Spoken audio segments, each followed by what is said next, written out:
Real Madrid এই সিজনে তাদের দিক বিদিক টালমাটাল একটা অবস্থার ভিতর পড়েছিল। তারপর নতুন কোচ আসার পরে, জাবি আলোনসো আসার পরে মনে করেন তাদের পথটা সে খুঁজে পাইছে। এখন এই রিয়াল মাদ্রিদে আটকাবে কে? আর্জেন্টিনা বার্সা সাপোর্টাররা যারা বরুসিয়া ডর্টমুন্ড সাপোর্টার হয়ে ফিরে আসছিল, তারাও পর্যন্ত মারা খেয়ে গেল। এখন বাকি আছে কি?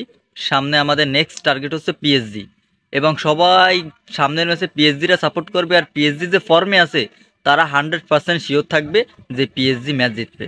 কিন্তু ওই যে কথা আছে, রিয়াল মাদ্রিদ বড় ক্লাব অ্যান্ড বড় টুর্নামেন্ট। রিয়াল মাদ্রিদের উপর বিশ্বাস করা যায় না, কখন কি করে বসে।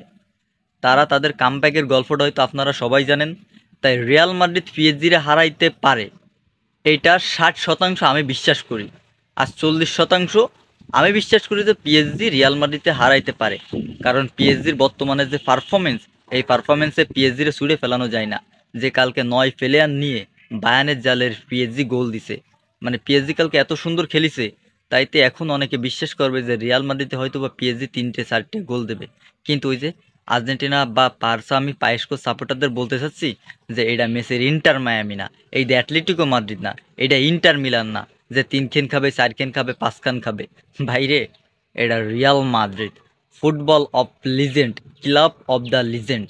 ক্লাবের ভিতর একমাত্র লিজেন্ডারি ক্লাব রিয়াল মাদ্রিদ, নামটা মনে রেখো।